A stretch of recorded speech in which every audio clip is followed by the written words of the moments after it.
السلام علیکم، آپ سن رہے ہیں ریڈیو ایف ایم 102.2 اور میں ہوں آپ کا میزبان خواجہ مطیع الرحمان، پروگرام آج کی بات کے ساتھ۔ سامعین، آج جو تحریر میں آپ کی سماعتوں کی نظر کروں گا اس کا عنوان ہے سیرت نبی صلی اللہ علیہ وسلم میں پیغام وحدت، جس کو لکھا ہے ندیم عباس نے۔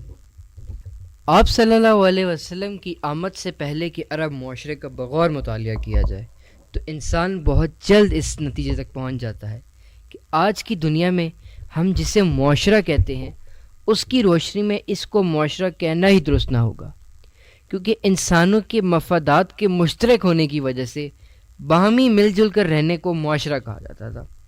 زمانہ جاہلیت کے لوگ داخلی انتشار کی انتہا کو چھو رہے تھے، ان میں قبائلی تعصب کوٹ کوٹ کر بھرا تھا۔ وہ جنگ میں حق و انصاف کی بجائے اپنے قبیلے کا ساتھ دیتا، چھوٹی چھوٹی باتوں پر ایسی جنگ چھڑتی جو صدیوں جاری رہتی، مسافروں کو لوٹنا اور راستے بند کرنا معمول کی بات تھی۔ رنگ و نسل کا امتیاز موجود تھا، گورے کو کالے پر ترجیح دی جاتی تھی، رنگ کی بنیاد پر تذلیل کی جاتی تھی۔ عرب و عجم کا لاسانی تعصب اور نسلی امتیاز بھی پایا جاتا تھا۔ عرب خود کو دوسروں سے برتر خیال کرتے تھے۔ عربوں میں ایک مذہبی تقسیم بھی موجود تھی۔ اس وقت عرب معاشرے میں بت پرست، عیسائی اور یہودی موجود تھے۔ ان کے درمیان شدید نوعیت کے اختلافات تھے۔ یہ اختلافات کبھی کبھی جنگ کی صورت اختیار کر لیتے تھے۔ اس حوالے سے ابراہہ کا خانہ کعبہ پر حملہ اسی مذہبی اختلاف کا نتیجہ تھا۔ اس معاشرے میں ایک بڑی تعداد غلاموں کی تھی، یعنی ایک طرح سے یہ لوگ غلام اور آقا کی تقسیم کے شکار تھے، جہاں آقا کا کام حکم دینا اور غلام کا کام اطاعت کرنا ہوتا تھا۔ ان کے حقوق کی بات کرنا بھی اس معاشرے کے لیے ناقابل فہم تھا۔ عورت کو کسی قسم کا کوئی حق حاصل نہ تھا۔ معاشرے کا یہ نصف حصہ قسمہ پرسی کا شکار تھا۔ سیاسی طور پر کوئی مرکزی حکومت نہ تھی، جس کی لاٹھی اس کی بھینس والا ماحول تھا۔ کچھ عرب ایرانی دربار سے منسلک تھے اور کچھ رومن دربار سے منسلک تھے۔ اس طرح اس وقت کی دو سپر پاورز کی حمایت میں بٹے ہوئے تھے۔ جب ظلم بربریت اپنی انتہا کو پہنچ گئی، معاشرے کے پسے ہوئے طبقات کی آہوں اور سسکیوں نے عرش الہی کو ہلا دیا۔ زمین پر ظلم کا شکار انسانیت کی آہ و بکا سن کر رحمت خداوندی جوش میں آئی، اپنے آخری رسول صلی اللہ علیہ وسلم کو بھیجا، جس نے اندھیروں کو اجالوں میں بدل دیا۔ ظلمت کا دور ختم ہوا اور نور کا سورج چمک اٹھا، بجھے ہوئے چہرے کھل اٹھے، پریشان حال انسانیت کو سکون ملا، باطل کے محلات میں زلزلہ طاری ہو گیا۔ ایسا کیوں نہ ہوتا؟ مظلوموں کا داد رس، بے کسوں کا سہارا دنیا میں تشریف لائے۔ وہ ہستی آئی جس کی برکت سے پوری دنیا نے ہدایت پانی ہے۔ امن کا پیغمبر امن کا دین لے کر بکھری ہوئی انسانیت کو وحدت کی لڑی میں پرونے آیا، اختلاف کو اتحاد میں بدلنے آیا، دشمنوں کو دوست بنانے آیا، غلاموں کے حقوق کا علمبردار آیا، زندہ درگور کر دی جانے والی بیٹیوں کو عزت اور احترام کی زندگی دینے والا آیا، کالے اور گورے، عربی اجمی کے فرق کو ختم کر کے امت کی لڑی میں پرونے والا آیا۔ آپ صلی اللہ علیہ وسلم کی سیرت میں یہ بات انتہائی توجہ طلب ہے کہ کیا وجہ ہے کہ چھوٹی چھوٹی باتوں پر سینکڑوں سال باہم جنگیں کرنے والی قوم مذہبی، سیاسی، اقتصادی اور معاشرتی طور پر انتشار کا شکار کس طرح 23 سال کی مختصر مدت کے اندر پورے جزیرہ عرب کی حکمران بن گئی اور 50 سالوں دنیا کی دو سپر پاورز کو شکست دے کر آدھی دنیا کی حکمران بن گئی۔ آخر ہوا کیا کہ ایک دوسرے کی جان کے دشمن بھائی بن گئے اور ایک دوسرے پر جان قربان کرنے لگے۔ غلام اور آقا کی زندگی برابر ہوگی، ننگار سمجھی جانے والی بیٹیاں رحمت قرار پائیں۔ ایسی مضبوط حکومت مارز وجود میں آئی کہ اگر ایک عورت نیل کے ساحل سے چلی اور مکہ آئی اور یہاں سے واپس اکیلی چلی گئی، ایسا امن کہ اس سے پہلے اس کا تصور تک نہ تھا۔ ہمیں بھی آج وہی مسائل درپیش ہیں جو عرب معاشرے کو درپیش تھے۔ ان میں رسول صلی اللہ علیہ وسلم آئے، خدا کی کتاب آئی، انہوں نے خدا اور رسول خدا کی باتوں کو سنا، سمجھا اور تسلیم کر لیا۔ جان جاتی ہے تو چلی جائے، مگر اسلام پر عمل کو نہ چھوڑا، اپنی عزت اور ذلت کا معیار فقط اسلام کو قرار دیا۔ آج ہم محکوم اس لیے ہیں کہ تفرقہ بازی میں پڑے ہوئے ہیں، رنگ، نسل اور علاقے کی بات کرتے ہیں۔ عرب کے جاہل معاشرے میں پیغام اسلام آیا تو انہوں نے ان تمام تفریق کو مٹا کر وحدت کی راہ کو اپنا لیا۔ آج ہمارے پاس خدا اور رسول صلی اللہ علیہ وسلم کا پیغام موجود ہے۔ کیا ہم جو خود کو پڑھا لکھا اور مہذب سمجھتے ہیں اس پیغام وحدت کو نہیں لیں گے؟ کیونکہ امت مسلمہ کی کامیابی کا راز فقط وحدت امت میں پوشیدہ ہے۔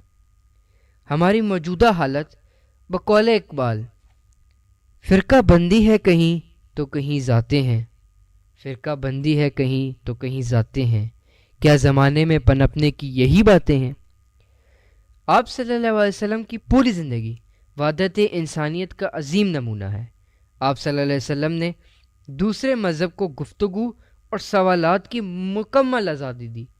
آپ نے خود دوسرے مذاہب سے ڈائلاگ کیا، ان سے معاہدے کیے۔ اس حوالے سے میثاق مدینہ کو بہت اہمیت حاصل ہے۔ یہ معاہدہ یہود سے کیا گیا جس میں ان کے حقوق کا تحفظ کیا گیا تھا۔ اسی طرح نجران کے عیسائی کئی دن تک آپ سے گفتگو کرتے رہے، آپ نے ان کو مکمل آزادی دی، اور جب دلیل کے باوجود انہوں نے آپ کی بات کو تسلیم نہیں کیا تو بھی جنگ نہیں کی، مباہلہ کی دعوت دی، دین کے معاملے میں کوئی جبر نہیں جیسا عظیم نظریہ دیا، اہل کتاب کو خدا کی وحدانیت کی عقیدے کو بنیاد بنا دیا اور اتحاد وحدت کی دعوت دی۔ آپ صلی اللہ علیہ وسلم کی سیرت تو تمام انسانوں کی وحدت کی لڑی میں پرونے کی ہے۔ افسوس، صد افسوس، آج عالم اسلام کی صورتحال انتہائی ناگفتہ ہے۔ ہم نے دیگر قوموں کے ساتھ اتحاد کی بات کیا کرنی، آپس میں ایک دوسرے کو اسلام کے نام پر قتل کر رہے ہیں۔ اسلام جس نے ایک انسان کے قتل کو پوری انسانیت قتل کہا ہے، اس کے ماننے والے اپنے ہی بھائیوں کو مسجدوں میں قتل کر رہے ہیں۔ وہ اسلام جو فقط عقیدہ توحید کی بنیاد پر اہل کتاب سے اتحاد و وحدت کی بات کرتا ہے، اس کے ماننے والے 99.99% مشرکات کو بنا کر اتحاد نہیں کرتے، بلکہ 1% اختلاف کو بنیاد بنا کر آپس میں دست و گریباں ہو جاتے ہیں۔ آج ہمیں سیرت کے اس پہلوؤں پر عمل کرنے کی اشد ضرورت ہے کہ مشرکات کی بنیاد پر وحدت امت کے لیے کام کیا جائے اور اختلاف کو پھیلانے والوں کے لیے بیج کنی کی جائے۔ آپ صلی اللہ علیہ وسلم تفرقہ پھیلانے والوں کے ساتھ سختی سے پیش آئے تھے۔ ایک مہاجر اور ایک انصاری کے درمیان کسی بات میں جھگڑا ہو گیا۔ انصاری نے اپنے قبیلے کو اس طرح مدد کے لیے پکارا جیسا زمانہ جاہلیت میں پکارا جاتا تھا۔ جب آپ صلی اللہ علیہ وسلم کو پتہ چلا تو بہت ناراض ہوئے اور ارشاد فرمایا، کسی بھی زمانہ اور کسی بھی جگہ مدد کے لیے بلانے کا اور مدد کرنے کا معیار فقط اسلام ہے، اور صرف اسلام کی بنیاد پر مدد کے لیے بلایا جائے گا۔ قرآن کا پیغام بھی یہی ہے کہ اللہ کی رسی کو مضبوطی سے تھامے رکھو اور تفرقے میں نہ پڑو۔ ہمارے لیے سوچنے کا مقام ہے کہ ہم آج کہاں کھڑے ہیں۔ عرب کے گھوڑے بڑھنے بڑھانے پر لڑنے والے، بیٹیوں کو زندہ دفن کرنے والے، غلاموں کو جانور سمجھنے والے لوگوں کے پاس یہ پیغام آیا تو وہ اتحاد وحدت کا نمونہ بن کر دنیا اور آخرت میں کامیاب ہو گئے۔ آج وہی پیغام ہمارے پاس آیا۔ امت مسلمہ کے تمام مسائل کی جڑ وحدت کا نہ ہونا ہے۔ اگر ہم سیرت نبی صلی اللہ علیہ وسلم سے اتحاد اور وحدت کو لے لیں اور عملی طور پر اپنی زندگیوں میں نافذ کر دیں تو ہمارے تمام مسائل حل ہو سکتے۔ علماء اسلام نے اتحاد و وحدت کے لیے بہت زیادہ کوششیں کی ہیں۔ بعض علماء نے اپنی زندگیاں صرف اسی کام کے لیے وقف کر دی ہیں۔ ان میں سید قطب، سید جمال الدین افغانی اور امام خمینی نے اہم کردار ادا کی ہے۔ حسن البنا جیل کی دیواروں سے کہتے رہے، مسلمانوں متحد ہو جاؤ۔ سید جمال الدین افغانی نے پوری زندگی امت کی وحدت کے لیے صرف کر دی۔ امام خمینی نے 12 ربیع الاول سے 17 ربیع الاول کے پورے ہفتے کو ہفتہ وحدت قرار دیا۔ علامہ اقبال وحدت امت کے عظیم داعی تھے۔ انہی کے اشعار پر ختم کرنا چاہوں گا۔ منفیت ایک ہے اس قوم کی، نقصان بھی ایک، ایک ہی سب کا نبی، دین بھی ایمان بھی ایک، حرم پاک بھی اللہ بھی قرآن بھی ایک، کچھ بڑی بات تھی ہوتے جو مسلمان بھی ایک، کچھ بڑی بات تھی ہوتے جو مسلمان بھی ایک۔ سامعین، آپ سماعت فرما رہے تھے تحریر سیرت نبی صلی اللہ علیہ وسلم میں پیغام وحدت، جس کو لکھا ہے ندیم عباس نے، اور یہ شائع ہوئی ہے ماہنامہ نظریہ اسلام آباد کے اندر۔ اپنے میزبان خواجہ مطیع الرحمان کو اجازت دیجیے، اللہ نے کے بان۔ السلام علیکم، آپ سن رہے ہیں